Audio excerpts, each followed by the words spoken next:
welcome to the Great Detectives of Old Time Radio. From Boise, Idaho, this is your host, Adam Graham. If you have a comment, email it to me, box13@greatdetectives.net. Follow us on Twitter at Radio Detectives, and check us out on Instagram, instagram.com/Great Detectives. I do want to encourage you to check out our other podcast, including the Old Time Radio Superman show at otrsuperman.com. We went through every circulating episode of Superman from 2008 to 2018, and then went through some more that I uncovered in the intervening years this year. Our restoration efforts are nearing completion, and now there are nearly 1,000 episodes to listen to. Check it out at otrsuperman.com. And you can find a link to all of our podcasts over at greatdetectives.net. Also, a reminder that I'm having a live audio chat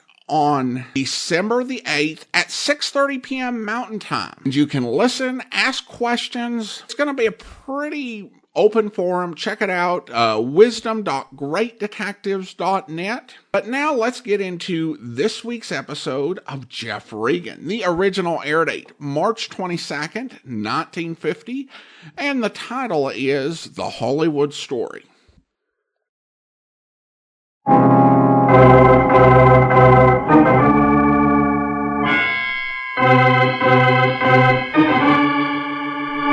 My name's Regan. I work for Anthony J. Lyon Detective Bureau. They call me the Lion's Eye.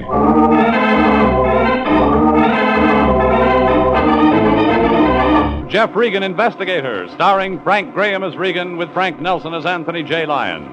So stand by for mystery and suspense and adventure in tonight's story, The Hollywood Story, or H is for the Many Things You Gave Me.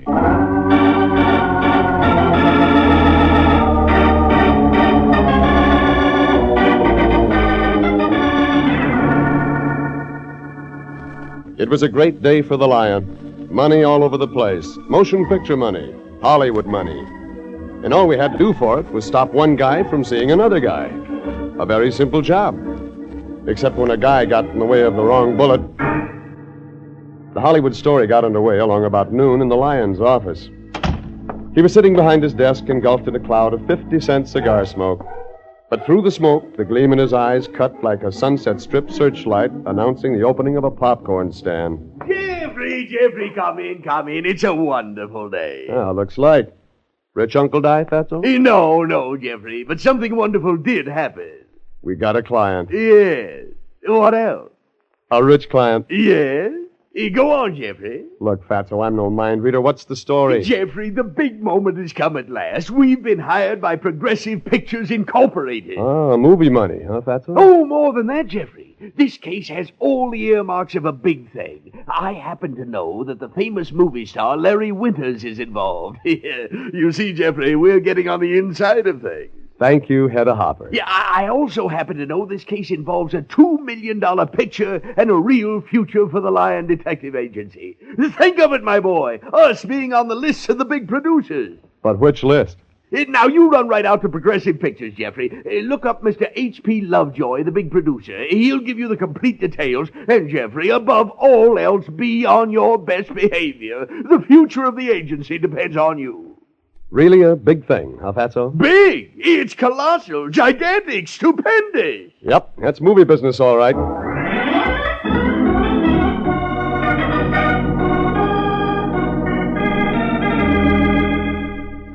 There was a girl behind a wire cage who summoned a big studio guard with a bigger gun. The guard, dressed in enough gold braid to worry an admiral, took me down the studio lot to a door with an electric eye. And the eye checked me over and okayed me for another guard behind another cage. A couple of cages later, I got to a secretary. And 5 secretaries after that, a door opened without benefit of an electric eye, and I stood staring into the worried, bespectacled face of H.P. Lovejoy himself. You're Regan. Come in. Been waiting for you. Sit here. Have a cigar. No thanks. I'm going to get to the point, Mr. Regan. It's about my boy, Larry Winters. Your son? No, of course not. Larry Winters, the big star. I called him my boy. I discovered him 4 years ago. He and Kitty Train are the two biggest stars we've got. I don't want to see anyone miss Clutch. No calls, no interruptions, but send Sid Rainier in. Well, that takes care of that. Now, where was I? Well, you were about to tell me about Larry. Oh, yes. Oh, you sent for me, HP? Yes, this is Regan. Regan, this is my assistant, Sid Rainier. Hello, Regan. About the Winters matter, huh, HP? I checked the files on it again. Definitely dangerous. Yeah, sit down, Sid. Let me see. Now, where was I, Regan? About your actor, Larry Winters. Yes. I said I didn't want to talk to anyone, Miss Clutch. That includes you. Now, let me see here. You were about to tell Regan about Larry, HP. Oh, yes, so I was. You follow me so far, Regan? Oh, sure. Good. I like a man who can follow a conversation. Now about the feet. Just one little thing, Lovejoy. Yes? What about Larry Winters? What? Why, I told... Oh, that's right. I didn't tell you that part of it. Yeah, that part of it. Well, Regan, Winters is a model star, except when his pal Stubby Adair comes to town. Stubby and Larry were in the Army together. Check. And when Stubby shows up in Hollywood, he looks up his pal Larry. And that's where the trouble starts. You know how it is with old Army pals, Regan. One drink leads to another. Sidney! You know Larry Winters never touches the stuff. Yes, that's what I said. Larry never touches the stuff. But he can't stay away from Stubby's screwy deals. Last time it was a lost gold mine. By the time Stubby got through convincing Larry what fun they'd have, nothing. Larry was gone for a week. Stopped production on the picture he was shooting. Cost the studio a fortune. And Stubby is in town again. This guy's real bright, HP. Stubby Adair is in town again. But Larry Winters is in Long Beach on location shooting a big South Sea Island picture. $2 million budget. We've got to finish that picture on schedule. A lot of money invested, Regan. You understand? Sure, I understand. Now, here's the assignment, Regan. Keep Stubby Adair away from Larry for 1 week. Just 1 week. And there's $1,000 in it for you. You collect after the picture's finished. Well, that sounds fair enough. But wait a minute. It won't be easy. Larry's got a new contract coming up. If he finds out we kept Stubby undercover, he won't sign. It's got to be cautious, Regan. Very cautious. You've got to handle Stubby with kid love. Show him a good time. Treat him nice. Don't let him know what's happening to him. That's it. Okay. You've bought a detective. Where do I find Stubby Adair? Hotel Ritz. Hollywood Hotel Ritz. We got him a suite there. He arrived this morning. We told him he'd see Larry tonight. And I fill it in from there. You fill it. Just one more little thing, Regan. We also told him a major executive from the studio would show him the town. That's me. The man's a genius. For 1 week, Regan, you're the executive producer with Progressive Pictures, as far as Stubby is concerned. Okay, I'm a producer. Say, Regan, has anybody got you under contract?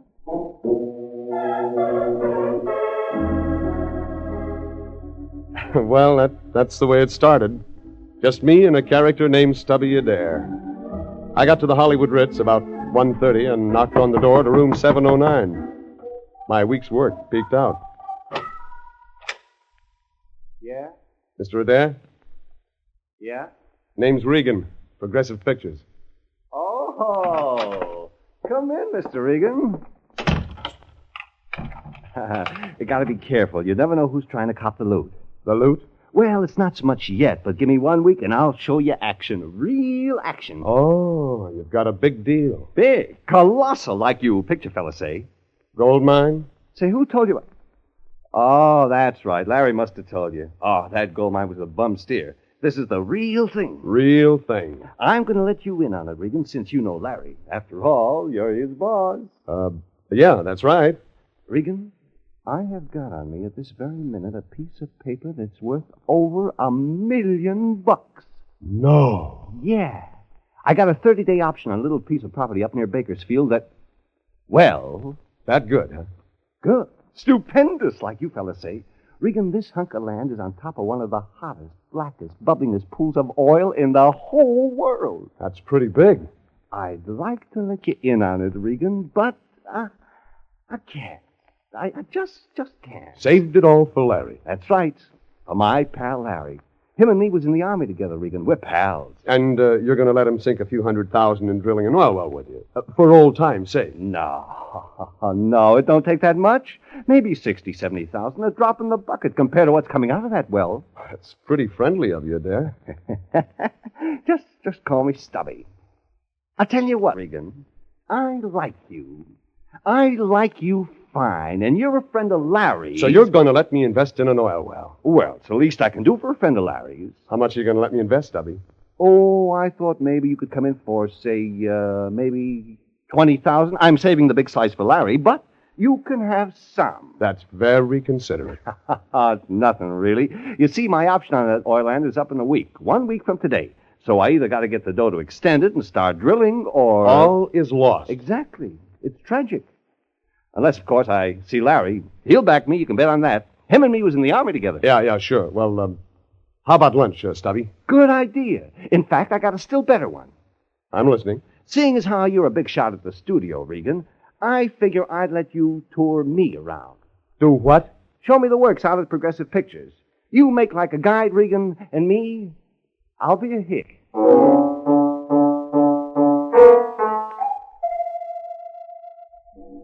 Sure, it was screwy. A little man with an oil well and a star who likes to take gambles.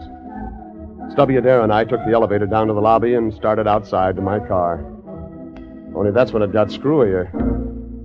A tall, narrow guy drifted away from one of the pillars in the hotel lobby and ambled out the door behind us. Stubby and I turned left. So did the tall guy.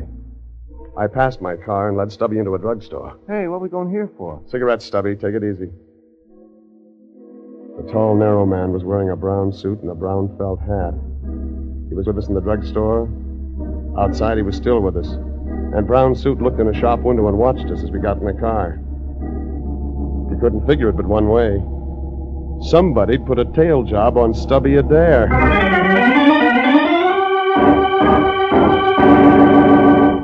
And then he was gone. Brown suit, brown hat, melted into the crowd. Stubby climbed into my car expectantly, and we headed out to Progressive Pictures. An hour later, we finished up lunch in the studio commissary, and Stubby was ready for the 40-cent tour. But I had a question first. Nice meal, Regan. Thanks. Now we take the tour, huh? In a minute. Question first. Sure, Regan. You want to know about that oil well, huh? I knew you'd get bit by the bug. I want to know about a tall guy in a brown suit and a brown hat, Stubby. The guy who tailed us when we left your hotel. You kidding or something? Don't play dumb with me, Stubby. You've got eyes. Regan, honest. You saw him in the drugstore. I saw you watching him. Oh. You gotta know, huh? Yeah. I gotta know. Okay, Regan. Seeing as how you're practically a partner of mine, I saw the guy in the brown suit. He's been tailing me since this morning when I got in town. That's why you were cautious back at the hotel when you opened your door. Yeah, that's why. Who is he? I don't know. You've got ideas. Regan, don't pin me this way. You're going to make me say something you won't like. You better say it, Stubby. We've got time. Well, you asked for it. Know who I figure brown suit is, Regan? Who? A private dick hired by your picture company, maybe by you. Hired to keep me from seeing Larry Winters. What? Like you said, Regan, I ain't dumb. That guy's a shamus if I ever saw one. Larry's somewhere on location shooting a picture. I can figure that much. And the company's trying to keep me off him until after the picture. You got that all figured out. Sure I have, Regan. I'm sorry you made me show it that way. No hard feelings, huh? No hard feelings. Wait a minute. What is it, Regan? Stay right here, Stubby. I'll be back. Hey, Regan, what are you doing? Paying his check, walking out the main door of the commissary, was Brown Suit, the tail guy. I left Stubby Adair looking puzzled and walked after Brown Suit. There was supposed to be conversation, but Brown Suit didn't like the idea. He glanced back, saw me, and walked faster. That's when I walked faster. That's when Brown Suit started to run. And that's when I followed. Anybody too scared for conversation had more answers than I'd thought. Brown Suit slid through an alleyway, and I was behind him. Medieval village, cobblestone streets, and knights in armor. And then Brown Suit swung across the set and onto another one. It was Old West, dirt streets, cowboys spitting tobacco. It was a chase through the land of make-believe until suddenly Brown Suit headed for another alleyway, and this one was no set. Big executive office building on the left, dressing rooms on the right. And at the end of the road, dead end. That's when Brown Suit suddenly turned, looked at me like he was seeing through me, and grabbed at his shoulder holster. I dropped down, grabbed for mine, and we both leveled guns at the same time. Brown Suit folded in a heap, and the gun in his hand fell to the ground. I moved down to the end of the dead-end street beside him. Brown Suit's gun was cool, unfired. My gun, cool, unfired. Brown Suit was dead, But neither he nor I had fired a shot.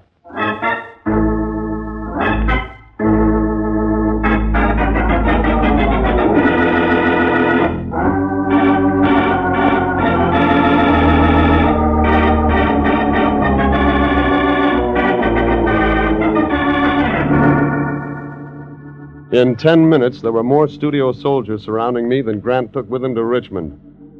I got a quick trip to the office of H.P. Lovejoy, and 2 of the local gendarmes sat behind my chair while we waited for H.P. himself to show up. That gave me plenty of time to think. Lovejoy had hired the Lion and me to keep Stubby Adair away from the big movie star Larry Winters. Stubby, an old buddy of Larry's, was the kind of a guy with lost gold mines and oil wells. And Larry was the kind of a guy who invested in them. Only when I took Stubby out to the studio for a tour, a character in a brown suit tailed us and then got bullets in his chest for the trouble. That's when the studio cops arrived, with me standing over the body. That's when I went to Lovejoy's office. Okay, Regan, give me the story. The full production. No, wait a minute. Miss Klutz, get Johnson. Tell him to contact the papers. I don't want anything out on this until I give the word. And get me Sid. All right, Regan, I'm with you so far. Now tell me the rest of it. I picked up Stubby Adair at his hotel. We were tailed to the studio by a tall guy in a brown suit. And then... You sent for me, H.P. About the business down back of the offices. I got some answers. Okay, Sid. Regan, catch this. Go on, Sid. Go on. The guy killed was a private detective named Smith or Jones or something. His name was Clayton. Yeah, he'd been hired to tail Stubby Adair, and he was armed. Maybe he was going to kill Stubby. He was hired to tail me, and he wasn't going to kill anybody. Yes, that's right. What's that you're saying, Regan? I checked his papers, his operator's license, and his gun. Somebody hired him to tail Jeff Regan, not Stubby Adair. Regan, you realize what you're saying? I realize somebody's in a big, big double cross, and somebody else around here knows about it. Yeah? So that's the way it goes. Oh, like I said, H.P., this guy is a genius. Finish your story, Sid. Have you got anything else? One more thing. Stubby Adair's missing. What did you say? The cops have been looking all over for him. Gone. What's the meaning of this, Regan? I hired you to stay with Adair, and I meant it. I don't like a sloppy job. Well, then get somebody else. H.P., Regan, take it easy. You hired me to stop Stubby Adair from seeing Larry Winters, your star. All right, when another guy shows up tailing us, my job is to get a check on him. And so you let Stubby Adair slip right out of your hands. I don't like that, Regan. I don't like that at all. Oh, H.P., Regan's doing the best he can. Then I'm going to tell you something, Regan. I cleared you from suspicion after my cops found you standing over a dead man. I had you brought here, and I said I'd give them a story. Or maybe I won't. Maybe I'll let them have you, Regan. For keeps. You couldn't make it stick, Lovejoy. Not even you. But I'd try. Regan, I'm giving you until midnight tonight to find Stubby Adair. If you don't, I let the L.A. Police Department have you for as long as they like. You understand that, don't you? H.P. Yeah, I understand that. Thanks, Lovejoy. Thanks for all your help. Regan, you'll need it. You'll need it.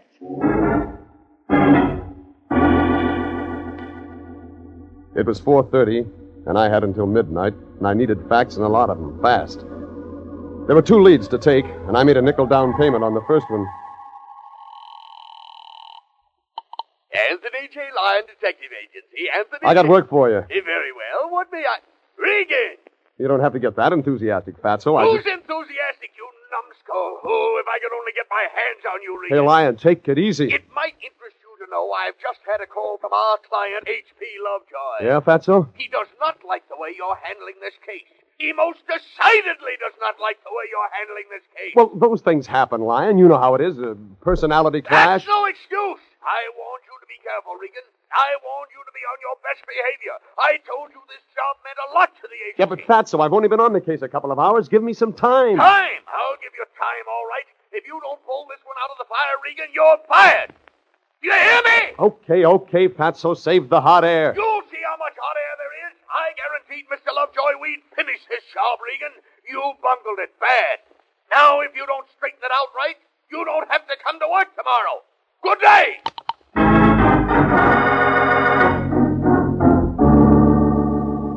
Well, that took care of any help from Lyon. So I moved on to lead number 2. Clayton, the private dick who'd been tailing Stubby Adair and me, was shot from one of 2 places.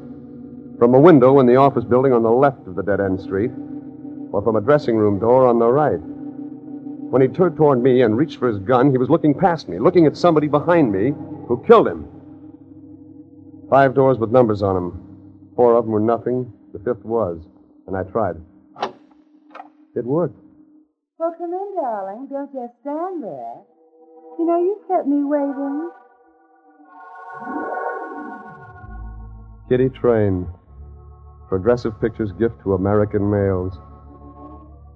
She drifted out from behind the screen and looked me up and down. That made us even. She was tall and brunette, and thin in some places and not thin in others. And her eyes sparkled like hot comets with no place to go. Well, come in, darling. I'll tell you everything. Everything? Well, that's what you want to know, isn't it? An idea. When Kitty Train gets through with you, darling, you'll know everything. Well, let's see, I was born on a small farm in Iowa. My mother and father were very poor. I milked cows, helped plant corn, joined the 4-H club at a very tender age. My mother encouraged me in my career. She sent my picture to a Hollywood beauty contest. Soon the studio executive came along. Wait a minute. Am I going too fast, darling? Look, lady, I didn't come here to get the story. Oh, one of those. Well, darling, if you insist. I wasn't born in Iowa at all. I was born right here in Pomona. My father ran a barber shop. My mother ran off with a bald-headed tuba player. I worked as a waitress until somebody gave me the name of a good agent, then I thumbed a ride to Hollywood. Look, all I want is a few answers. Oh, very well, darling. I might have known that you'd never be satisfied with a routine interview. I'll give you an exclusive. My last marriage ended because John didn't like the way I did my hair. It broke me up, darling. It really broke me up. That's when I began to see Dr. Heidegger. Dr. Heidegger? The eminent psychiatrist. Tell me, darling, why is it that all psychiatrists are eminent? Thanks. Thanks a lot. Oh, must you leave so soon, darling? There's really more. Much more. Yeah, I must leave. By the way, my name's Jeff Regan, not Darling. What? Then you aren't Harvey Chandler, the reporter for the New York World News? Nope, my error. So long, lady. Oh, Mr. Regan, wait. After all, an interview is an interview. Not today, darling.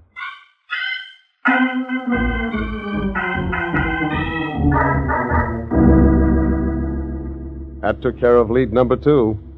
And that's when I decided on a couple of phone calls. The first to Miss Clutch, H.P. Lovejoy's secretary, who told me, after 5 minutes of wrangling, that Larry Winters was staying at the Surftown Hotel in Long Beach until the picture he was working in was finished. Room 615. The second call was to Bill Gregg, who writes a column for the L.A. Daily News. He calls it Speaking of Oil. And we did. Oil near Bakersfield. He told me plenty. And then he gave me the name of a geologist in Bakersfield, and I placed a quick call to his office. Rudolph T. Rembrandt speaking. This is Jeff Regan. A friend of mine suggested I call you for some information about the oil fields up there. Oh, well, Mr. Peters, the geologist, isn't in, but I'm his assistant. Perhaps I can help you. Rembrandt's the name. Rudolph Rembrandt. Yeah. No relation to the famous Rembrandt. People always ask me that, and I always tell them, no relation to the famous Rembrandt. Yeah, sure. Look, I'd like to check on some property in that vicinity. Of course, I'd like to be related to the famous Rembrandt. Just imagine he might have willed me one of his paintings. And think what that'd be worth. But then things never work out that way, do they? I had a friend once named Rockefeller. But you think he was related? Well, he most certainly was not. Look, Mr. Rembrandt, all I want to know is about prospects on some oil property in your area. It's that's what you want to know. Well, I'm sorry, I can't help you on that. You see, I'm only Mr. Peters' assistant. He's a geologist. Now, if you'll call him later, I'm sure... Never mind.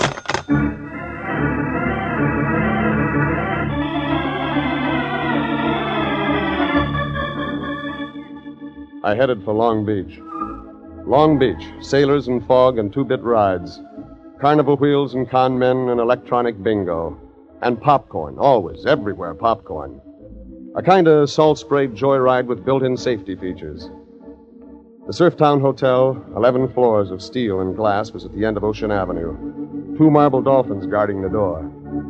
I went in, and that was it. Slinking near the elevators, little guy, stooped shoulders. My target for tonight, Stubby Adair. Okay, Stubby. Hey! Oh, hiya, Regan. It's a nice night, huh? Love that ocean smell. Never mind the ocean smell, Adair. Where you been? You're asking me after you ditched me at the commissary? Fine pal you turn out to be. You know what, Regan? I may not let you invest in my oil well. Listen, Stubby, quit playing games. A guy was killed this afternoon. You know that. Killed? You're kidding, Regan. I heard about you Hollywood guys. Great kidders. Nobody's kidding anybody, Stubby. Brown suit. The guy following us was shot to death. Yeah? What movie was that? Oh, I remember. Night Must End. Larry played the detective. He was great. Come on, give, Stubby. You're heading for Larry Winter's room right now. Yeah. Yeah, that's right, Regan. 1109, I'm heading there. 1109? Never mind, Regan. You guys have been trying to keep me from seeing Larry. I know that. Now, no more tricks. Listen, Stubby, Larry Winter's room number isn't Yeah, 11... well, for your info, Regan, I called H.P. Lovejoy's office myself and got the number, so don't hand me any... Lovejoy gave you Larry's room number? He left a message with one of the secretaries. Told me Larry'd be there at 7 tonight, and that's now, Regan, and you ain't stopping me. Stubby, listen to me. Something's wrong. Real wrong. Larry's in room I 6... told you no more tricks, Regan. Now get out of my way. Somebody's pulling tricks all right, and you're it. You're really it if you go up to the 11th floor. Yeah? What plot did you steal that from, Regan? You aren't stopping me this time. The elevator door slammed shut before I could turn around. When I did, there was a little light above the door clicking off floor numbers. By the time it had hit 8, another car was in front of me. I grabbed it. It took maybe a minute to make the 11th floor, but it seemed like an hour. And down at the end of the hall, a door was closing quietly. The number on it said 1109. I drew my gun and ran for it. I didn't have time to be polite. Stubby Adair on the floor near the open window, gasping for breath. Next to him, Sid Rainier, H.P. Lovejoy's assistant, my bullet in his arm. Regan, he was... He was going to toss you out of that open window, Stubby. 11 floors down is concrete. That's a lie. He did, Regan, he did. Yeah, okay, Stubby. Sid found out about that oil option you've got in Bakersfield. You say there's oil under that land? I checked that. A wildcatter on the property next to yours brought in a gusher last week. Who knows? Maybe you're in. He wanted to keep Larry from Tell backing him not me. to shut up. My arm, Regan.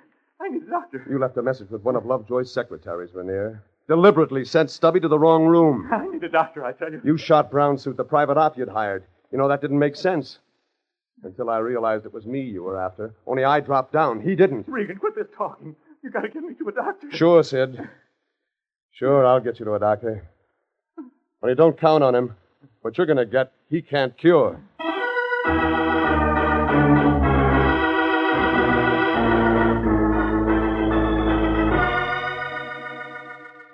Stubby Adair kept his option, and Sid Rainier went to jail. Thus, the Lion was all smiles when I turned up at his office the next morning. Jeffrey, my boy, come in. Oh, that means we're friends again, huh, Fatso? Friends? Oh, of course we're friends, Jeffrey. Whatever made you think we weren't? Oh, nothing much. Just that you were about to fire me last night. Oh, that. Well, that's all changed now, Jeffrey. Everything came out just like I said it would. What came out? Why, the new movie business. Remember I told you if you'd stay on your best behavior, Jeffrey, we'd be in line for more movie business. Well, now we've got it. And you'll never guess who our new client is. Okay, I'll never guess. Who? Larry Winters, Jeffrey, the big star. Winters hired us? Yes, Jeffrey. He wants protection. Not for himself, for a friend.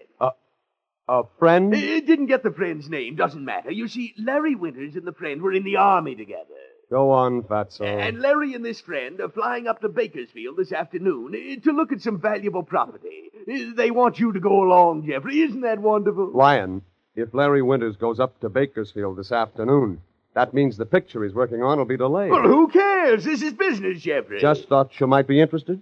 Progressive Pictures won't like it. Jeffrey, if Larry Winters wants to go to Bakersfield... Just thought you'd want to know because we don't get paid, Lion, until Winters finishes that picture. Jeffrey, for the last time, I don't care what happens to Progressive Pictures. What did you say? That's it, Fatso. If he takes that plane, no picture. No picture, no money. What kind of a stunt does Winters think he's pulling? Walking out on a picture that way? What kind of a prima donna does he think he is?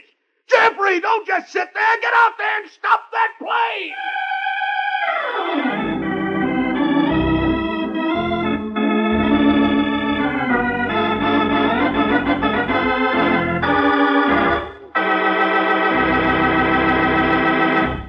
Jeff Regan, Investigator, is written by William Prug and William Fifield, produced and directed by Sterling Tracy, and stars Frank Graham as Regan with Frank Nelson as Anthony J. Lyon.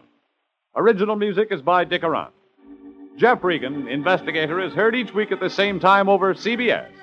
This is Bob Stevenson speaking, inviting you to be with us again for more suspense and mystery and adventure with Jeff Regan, Investigator.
Welcome back. A good episode with a lot of twists.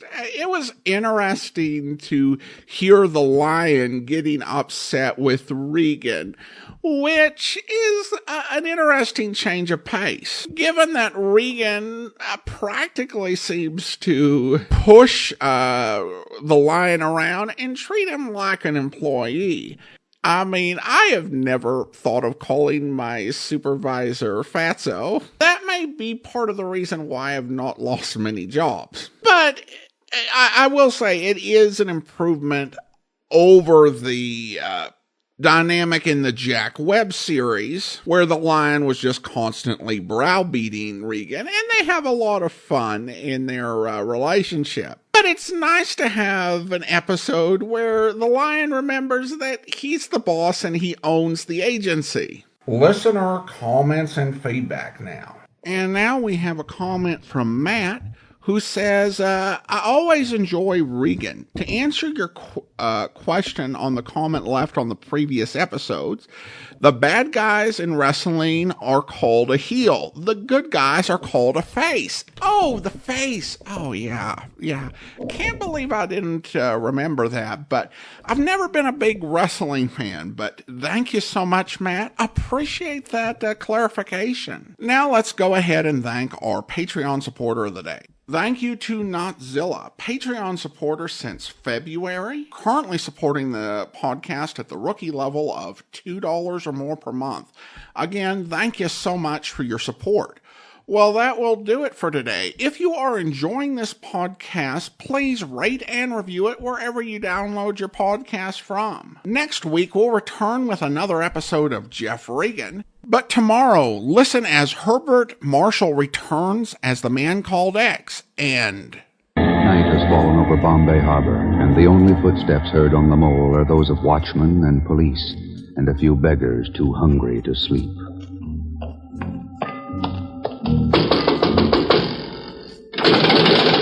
Watchman? Watchman? Now, where the devil can he be? What's this? He's been killed. Stabbed to death. Another one. I wonder if they took the grain in the warehouse. 200 tons of wheat for... Never mind the flashlight, Inspector Remy. The warehouse is empty. Roger DeCalla. What are you doing here? A very good question, Inspector. One which might apply to you as well. Why, I belong here. It's my duty to protect the harbor warehouses. What's more, it's no affair of yours. Hunger is the affair of every human being in Bombay. People are starving by hundreds, by thousands. Ah, but no Raja has starved. Remarkable how one never sees a hungry Raja. Is that not so? Hunger is relative, Inspector. And even more remarkable is your singular habit of always arriving just after a robbery. Well, if it is impossible for one to be everywhere, how can I know where... But why should I offer you explanations, Roger DeCalla? I have work to do. I hope you'll be with us then. In the meantime, do send your comments to box13@greatdetectives.net. Follow us on Twitter at Radio Detectives and become one of our friends on Instagram, instagram.com/greatdetectives. From Boise, Idaho, this is your host, Adam Graham, signing